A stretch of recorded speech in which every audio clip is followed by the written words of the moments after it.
Why do so many people lie about living here in Poland? Today we're going to break down 13 things influencers lie about. Starting with number 13. Poland is perfect for raising a family. This is a bit of a paradox because this is where I would want to personally raise my family. It's so safe here. It's literally the perfect environment to raise kids. But there's something weird going on right now in the culture where people are choosing not to have kids. And if I'm being honest, I mainly blame the women, because women nowadays are choosing to pursue their career and get a job irrespective of if they have a man or not. And there's a lot of reasons for this. Housing in general has become quite expensive, but also if you talk to a lot of women, it's because the previous generation, they were more, I guess, traditional and they relied on a man. A lot of them got burned because a lot of men were either alcoholics or, weren't there emotionally, or some form of like quote unquote abuse. A lot of those women taught their younger women to become super career oriented. Almost every single Polish girl that I've talked to, especially here in Warsaw, if you ask them if they want kids or a family, a lot of them will say yes, but most of the time it's like, but much later when I'm 30 years old. And that goes into my next point. Polish women are traditional. That's the common stereotype that I heard before coming into the country, but now that I'm here and I've gotten the chance to meet a lot of Polish people in general, that could not be further from the truth. Polish women are very strong, independent, and quite ambitious to a fault. And if you come to a big city like Warsaw, you're going to notice that the women are killing it and they're dominating universities. Poland is a country where credentials are very, very important. So, what degree you have or what title you have. And many times I see in the big cities like here or in Poznan, it's the women that are leading the relationships, not the men. To be fair though, Polish women do still take care of a lot of the household chores, cook, clean, take care of the kids. A lot of them expect like a 50-50 partnership with their man, where the man also contributes to house chores. It does seem that Polish women want a strong man. So even though sometimes they'll give a little bit of attitude and they'll maybe put up a fight, if you can stand your ground and hold your masculine frame, a lot of the Polish women will be like, okay, you're the man, you're the strong man, and then they'll kind of back down. But you'll be tested a lot. Number 12, the Polish strongman stereotype. If you look at a lot of media nowadays, other people like to commend Poland for the men here still being men.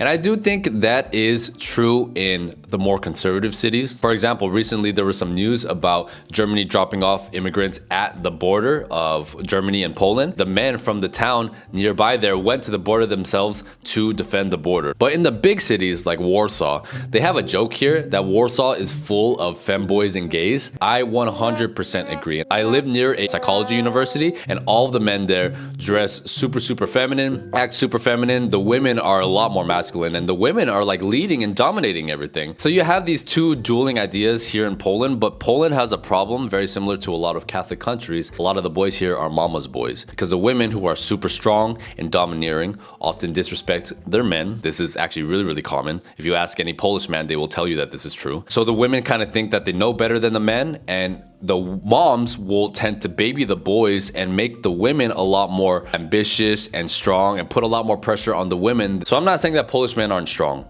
but you know the cycle that hard times create strong men create good times create weak men, because Poland has been pretty good for a while, and the weak men create hard times again. So number 10, Poland is cheap and full of opportunity. That is kind of half true and it depends on the city that you're in. Poland has gotten quite expensive over the last couple of years because it's becoming a richer country. It's still cheaper than a lot of Western European countries, but for example, if you go to Cafe Nero, a cappuccino is like 22 zloty, which is like almost 6 euros. Even more expensive than a coffee in Amsterdam or in Germany. Warsaw has gotten actually quite expensive overall. Investment into Poland has grown. There's a lot of Ukrainians that have come into the country, 2 million of them, that have jacked up the real estate prices a lot, and just overall inflation has increased. On the bright side, wages have increased a lot. In Warsaw, trying to rent a 1-bedroom in the heart of the city can range anywhere from 3,400 zloty upwards to 5,000 zloty.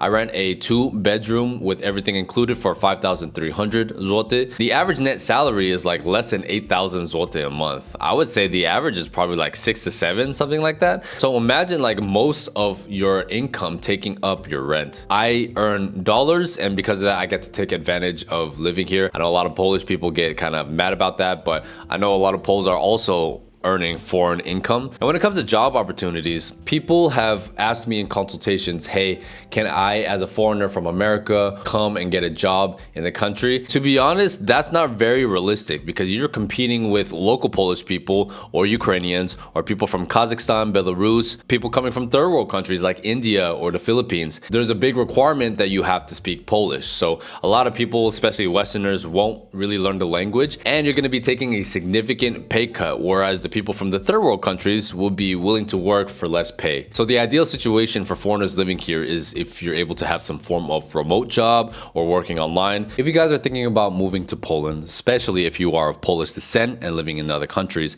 I highly recommend setting up a consultation here so we can walk through the process it takes for you to move to this country. Okay, number 9, Poland does not accept immigrants, and this is half true and half not true. There's a little bit of a hierarchy for immigrants here in this country. I would say at the top, you have people from Western Europe or Americans. They seem to be pretty welcome here. Asians are also very, very welcome here in Poland. There was a Vietnamese population here that came in the 60s, and maybe they faced discrimination in the beginning, but now they've totally assimilated into society. There will be a lot of mixed groups where there'll be a bunch of Polish people like white, and then you'll have 1 or 2 Asian people in there, but they speak fluent Polish. They were born here in Poland. They are accepted as just an equal, right? And I think this is because in Slavic countries, there's a big history between Asians and Slavs, going back to like Russia and China being neighbors. Kazakhstan specifically. Kazakh people look like Asian or Korean, but they have the Slavic edge and culture to them. We see each other's here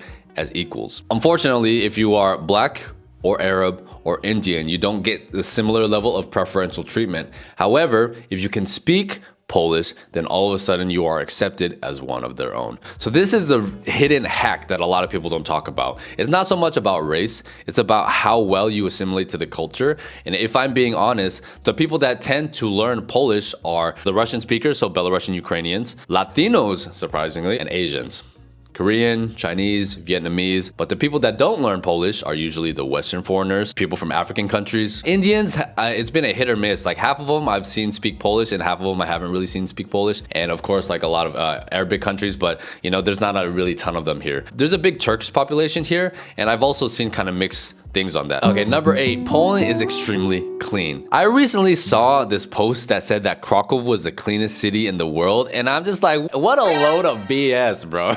Like, I love Poland and I love Krakow. It's my favorite city here in the country for sure. And if you walk around the old town, yes, it is incredibly clean, but it's not the same level of clean like Singapore or Tokyo or Osaka, Japan. Somebody be rigging these things, because even in Krakow, especially at night when everybody's out in the clubs, you're gonna see a lot of like alcohol bottles everywhere, pizza boxes, random trash on the street. And they even have these birds here that come during the summer that purposely hang around the trash cans and just pick all the trash and make a mess everywhere. And also there's something in Polish culture where, yes, for the most part, people are clean, but graffiti is a really big problem here. For some reason, everything has to have graffiti on it. It's really annoying and very ugly. I hope that the culture corrects that. But also you'll see dog poop everywhere. You know, I don't know who's really doing that. Maybe it's Polish people. I know a lot of people complain that the Ukrainians don't pick up after their dog poop, and there are certain signs in buildings where they say that you have to pick up your poop and it's in Russian. Number 7, Polish people are warm and welcoming, but that's not totally correct. Polish people are polite, but they are not warm. Latinos are warm. Spanish people are warm. If you talk to any Latino when they move here, they'll complain that the people here are extremely cold. In Krakow, I felt like the people were not as friendly actually as here in Warsaw. People here in Warsaw, they are a lot more polite. They have manners. They'll say hi to you on the street and everybody will kind of smile at each other. And to break into their groups is very difficult as a foreigner, because you have to understand that here in Poland, a lot of people have friends that they met in uni or that they grew up with. So these friendships are years long and they run really, really deep. Going to like groups, especially here in Warsaw, to try to make friends is difficult, because living in a big city is just hard to build community in general. Everybody's kind of doing their own thing and people live far away from each other. But also there's this idea of like the Warsaw lifestyle where everybody's very individualist here and everybody's trying to climb. Very similar to like Los Angeles or maybe New York. People are trying to advance their careers and their lives here. So they're not going to make time for friends just because you're friends. They kind of see it more like, I guess, transactional. They want something and they're only gonna do things that they think are gonna benefit them and progress, because Warsaw is the place for that. I don't necessarily think that's a bad thing, but that's just kind of the nature of the city. Here in Poland, they have strong social order and rules that people follow that make for a very harmonious society. But there's also kind of this joke that like Polish people are polite, but they kind of secretly hate each other. And there's also this saying that Warszawa biega I Kraków spaceruje, which means that in Warsaw you run, but in Krakow you walk. You can even tell in the difference of the vibes of the city when you go to Krakow. Every time I go back, I feel super peaceful. Things are a lot more slow, very calm. It's very beautiful. There's nature everywhere. And life seems to go a lot slower there. But then I come to the city and it's like boom, boom, boom. I have to be working. I have to be advancing. If you go to the smaller cities, I find that it's a lot easier to make community. They say that if you make a Polish friend, you have a friend for life. And I've actually found that to be true. The people here are great and quite loyal partners and friends. It takes a lot of time to get there. And if you're just here transiently or passing, it's very hard to make those deep relationships if you don't have any roots here. Number 6, the winters and the holidays are magical. Now, this is kind of half true. The holidays here in Poland are actually quite nice, especially around Christmas. There are lights everywhere, and there's this really nice, cozy, romantic vibe. I've experienced 3 Polish winters now. A couple of them were really cold, where there was snow everywhere. It was like -15 and the sun was out. And when winters like that, it's actually quite nice. But sometimes, like especially in Warsaw, the winters are just cold, gray, and around 0 degrees. So you never really get the snow and the sun doesn't come out a lot. And in that case, it could be depressing. So this was the first holiday season that I really spent by myself, because when I was in Krakow, I had a group of friends around me. I was like the most depressed during that season because, you know, seeing everybody go home for the holidays and spend time with their families while me, I'm here all alone. It was really sad. It hit me a lot harder than I thought. And also because, you know, being in the big city as well, like I felt more alone than ever. So if you don't have like a social network here or a partner here, the winters can be really, really rough. However, if you do prepare properly and you have people around you, the winters can actually be quite great. A time for reflection, a time to play a lot of video games or, you know, catch up on books or movies that you want to watch. It's only really bad from like mid-November to February. You know, people say that Poland has bad weather for 6 months. I totally disagree. Like once March hits and the sun comes out again, it's a lot better.